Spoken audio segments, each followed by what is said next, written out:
Ndị be anyị bịakwanụ ka unu nụrụ update maka nwata nwaanyị anụnwa mụnyere oyi ya nwoke ọkụ na ndụ na ya bụ nwata nwaanyị apụtagokwa wee kọọ ife kpatalụ faji wee mụnye onwefe ọkụ. Unu na-anya n'ife onyonyo a unu ya afụkwana ya bụ nke nwaanyị ebe ọ nọ n'ụlọ ọgwụ wee na-anara ọgwụgwọ nsọ na ọkụ usokwa wee gbatụta ya bụ nke nwaanyị kama na nke nwoke bụzikwa na onye nwụrụ anwụ. And nke nwaanyị unu na-afụ ebe a ọ dị ime 6 months ebe unu fụrụ ya, and ọ bụkwana nwata akwụkwọ nọ 300 level.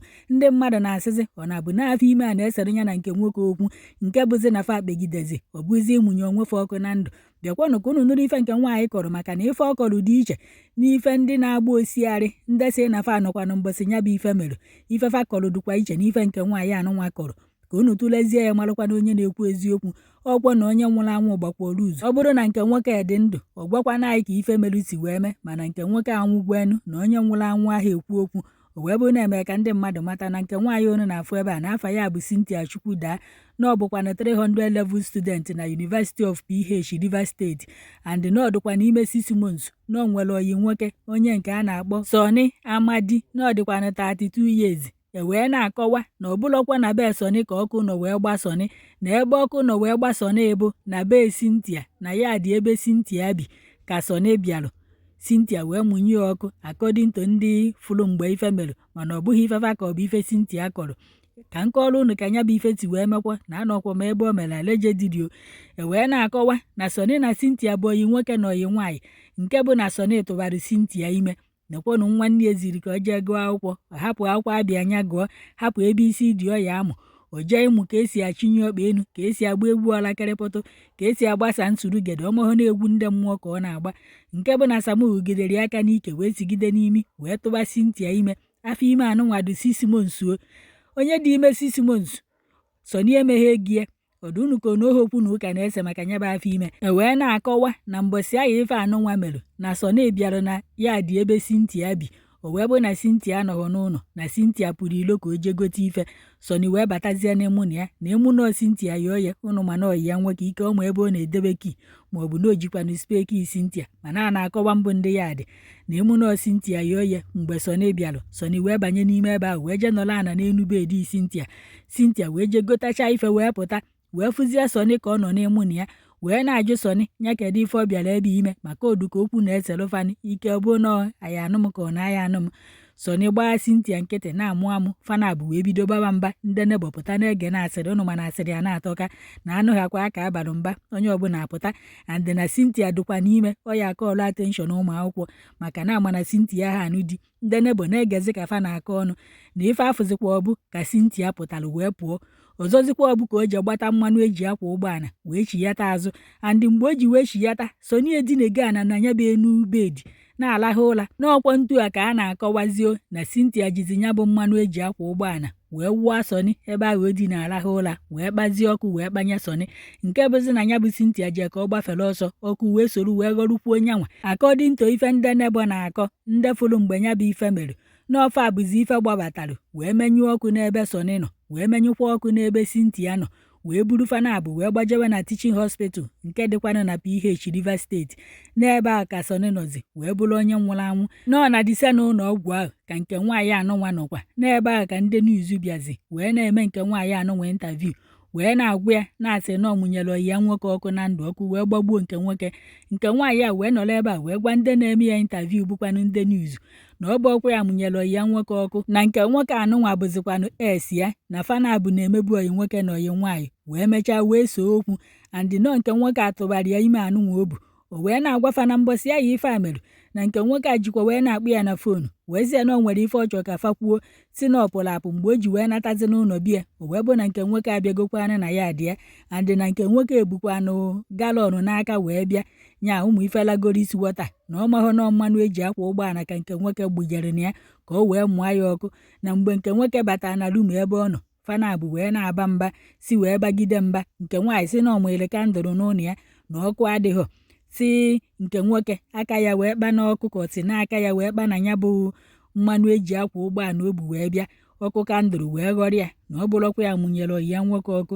Ndị mmadụ na-asị na nke nwaanyị na-asị asị na ọ chọghị ikwu eziokwu. Wee sị ka m wetara iwu na ebe a kedu ife ọdụkọ ife merụ ọdụkọ nke nwaanyị a mụnyere oyi ya nwoke ọkụ ka ọ dị ụkọ nke nwoke bụ mmanụ eji akwa ụgbọala wee bịa wee mụnye onwe ya ọkụ mụnyekwuo nke nwaanyị ọkụ maka na ndị mmadụ na-asịzi nke nwaanyị ebe ọ bụ nọọ aka nke nwoke metụrụ na kandụl ọkụ wee nwuru kedụzi ka agụnwa si wee gbafere nwuo nke nwoke agbapụ onwe ozi ọsọ n'ebe o dinala na ife ọ na-akọ n'eziokwu adịghị ya wee sị ka m wetara gị ife onyonyo a gụba onye na-enene ka ị were ife merụ mmadụ wee mụrụ akọ na iwe ọkụ ajọkakwọ gụ na mmadụ nọrọ na rileshọnship ị na-aghasakwa ọkparu werukwa okpu nnaba enyi wee na-eme maọbụ ịjụa nke nwoke rileshọnship na kedu ebe o ya ebuja unu ọ nọ ọnụnụ ka ọ na-aya anụ maka ịtụrụkwa ime ị na-emezi na nke nwoke n'iwu megide na ọya anụ ike nke nwoke ego o ya eji wee nụ nwaanyị adụbeghị ya n'aka ma ọ na ọ kwadobeghị ịnụ nwaanyị ma ọ na ọ chọbeghị ịnụ nwaanyị ma ọ na gụ na ya na-ayị na ọlaiki na oyi kama na ọlaiki ha n'ọnụnụ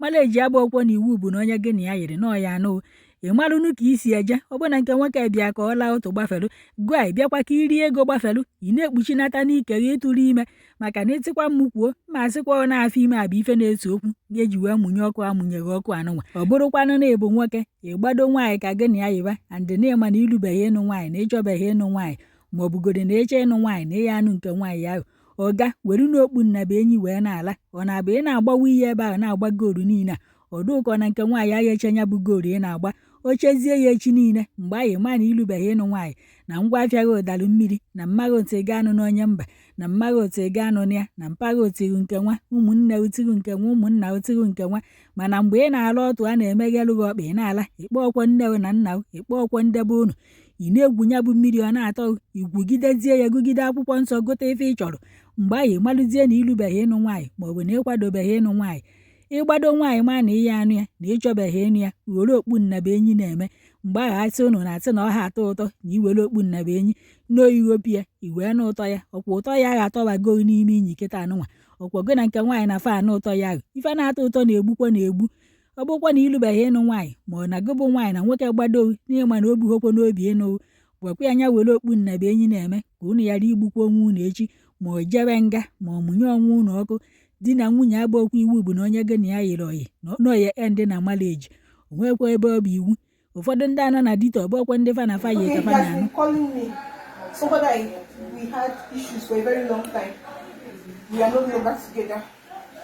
So that week he has been calling me several, sending me text messages that I should come and eat, that he wants to buy me food.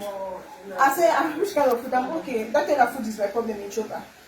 Please, leave me alone. So all of a sudden, that particular night, I went out to get something. Came back to the house and I saw candle. Someone lit candle in my house and cleaned my bed. So when I thought it was even my younger sister, Benita. So when I went outside, one lady that saw something, they said, this guy has been waiting for me here for over 20 minutes. That when I didn't see him, but he just walked to the main road. I said, what for? I just went back to the house. I off that particular candle. Only for him to come back with that darkness. I don't use candle in my house. I use my phone touch. With that darkness, he lit another candle. And he came with one Vagolis. This local Z Vagolis. I never knew it was free. I never knew this plan. I never knew. So that's when we were having arguments that night. I was sitting on my bed. Because I was sitting with one side, like one of my legs down and on my bed. When we were having arguments, his leg, I was like pushing him to leave the house. I don't want to see him in the house. Already I have somebody that wants to get married to me. You should get during that argument, he pushed the Vagolis to the candle and the thing exploded because it was very close to the bed. That is why I had this gun on my bed because I was sitting on the bed already. So I had to rush out immediately. He was inside the house. I ran out. I did not even look back to go and save myself. This is how I sustained this injury. So I don't know the one I'm hearing that. I don't know. This was how it happened. Wow. That's he came just to. I don't know. I don't know his intentions. I don't just know. I cannot tell. He wants to burn your life. I don't know. I swear, I don't know.